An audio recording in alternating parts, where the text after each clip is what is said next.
Hello mga kaluto.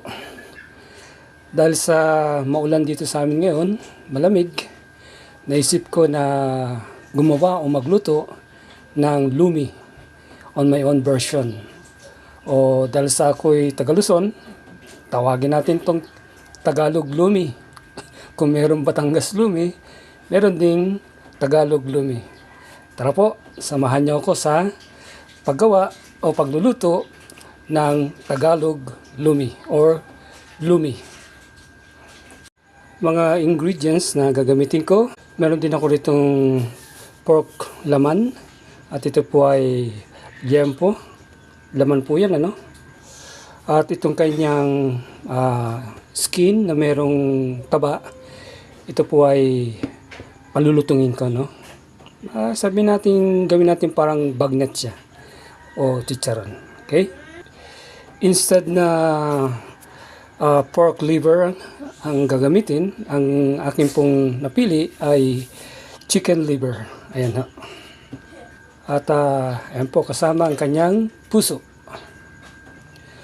At lahat ng ito, ison ko muna ng salt, ground black pepper, at saka konting-konting MSG.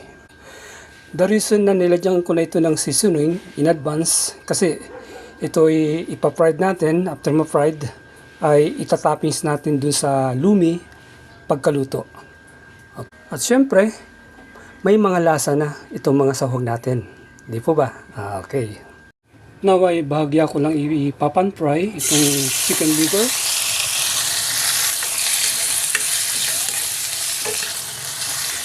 Takpan ko para maluto yung kaloob-looban niya. Okay na po ito. Now is isusunod ko itong heart na puso. Okay, halo. Now is tatakpan ko rin ito sandali. 1 minute. Okay na rin itong heart, itong puso ng manok. This is yung ating pork meat. Pero lalagyan ko ito ng tubig. Yan.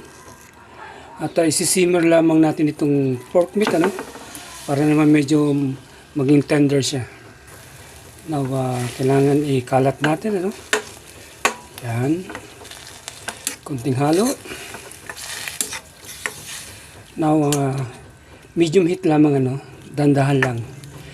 Para hindi mabigla. Kasi kukunat yan eh, kapag naka high heat. No? Okay. Yan. Tatakpan ko. Hayaan natin kumulo hanggang sa maubos yung liquid. So, ayan ho, yung kanya pong liquid kanina na marami ay natutuyo na po, patuyo na.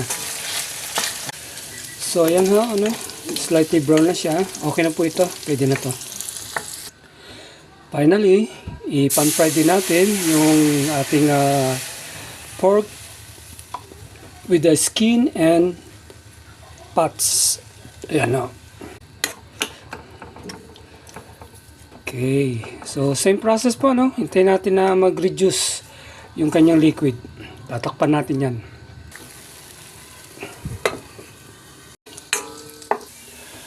Ayan po. Nag-golden brown na siya, no? So, okay na ito. Now, set aside. Palalamigin ko. Tapos, malamig na siya. Second fry ko po siya. I-deep fry ko po siya. Sa high heat. Yan, para umalsa, lumutong. Okay, na palulutungin na natin itong ating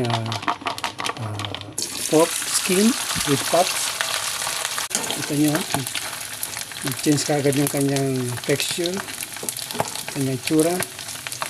Okay na po ito mga kaluto. Okay, naluto ko na yung 4 na pangunahing sahog. At isusunod ko naman itong tinatawag kong secondary sahog. So, i-steam ko po yun, ano. I-brush ko muna ng oil itong ating paglalapagan ng ating steam.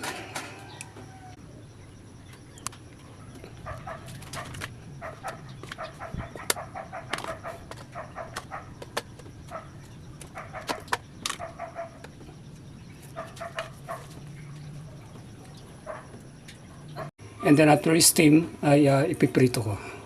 i-steam na natin ng mga 5 to 6 minutes.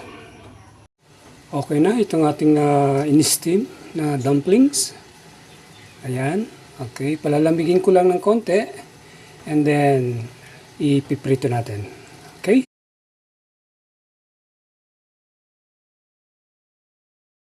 Magpampray pa ako ng ating secondary sahog, ano? Ito, kikiam. Okay na ito. Next is itong squid balls.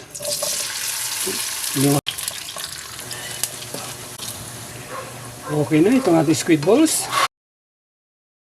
Ito na yung ating panghuling secondary sahog. Okay na itong ating fried dumplings. Now, ibabalance ko lang saglit itong carrots.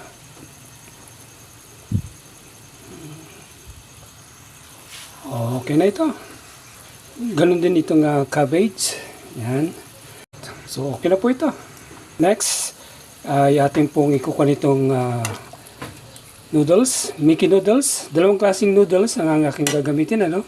Ito isang malapad konti, ito naman ay malipis. Yan. Paghiwa-hiwalay natin. Okay na po itong ating Mickey noodles. So mga kaluto, ang ginawa po natin ay para lang po natin nilinisan, no? Itong ating Mickey noodles. So ito na po yung pinali, no?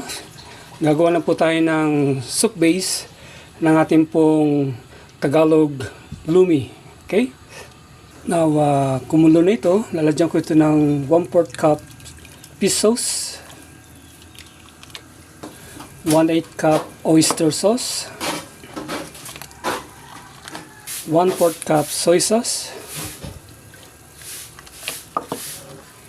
isang beef cubes, 1 tablespoon onion powder, 1 tablespoon toasted garlic na binlender. Instead of black pepper powder, ang gagamitin ko ay ground white pepper powder. Haluin natin. And then titikman ko. Okay na po yung lasa, no? Now, nag-low heat ako. Ilalagay ko na itong ating Mickey noodles. Yan. Okay.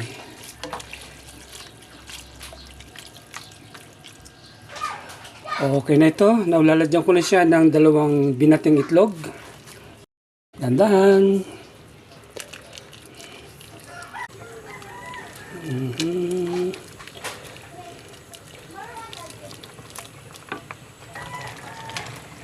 And now, lalagay ko na ito slurry. 3 teaspoon cassava flour, 3 teaspoon cornstarch. Okay. So, kailangan po tuloy-tuloy ang halo para hindi magbubo. Ayan, lumalapit na kagad, oh. Sarap nito, ah. Alright. Halo. So, kinontrol ko po, no? Ayaw ko po yung masyadong malapot na malapot. Ganyan po ang gusto kong mangyari. Yan. Okay na po ito, mga kaluto, no? Now, plating tayo. Plating at siyempre, merienda time na. Kakain na rin tayo. Now, lagyan natin ng chicken liver, fried pork pit, yung ating fried bagnet, yung heart ng chicken, lagyan natin. Okay, kikiam, squid balls, fried squid balls, yung ating pong fried dumplings, 3 piraso kasi 3 kami rito. Carrots, then blanched cabbage. Of course, yung ating eggs, lagyan natin dyan, boiled eggs. Lastly, at ito pong ating chicharron baboy. So, yan po, no? Now, yung pinakasawsawan, soy sauce. May bata dito, kaya hindi tayo pwede maglagay ng sili, ano? Lime. Okay, lime po siya, no? Hinog na. And so, that's it. So, ito na po yung ating Tagalog Overload Lumi. Ayaw po na nagustuhan nyo ang ating presentation, ang ating pagluluto. At maraming salamat po sa inyong pagsama sa akin, sa inyong panonood. Hanggang sa muli po.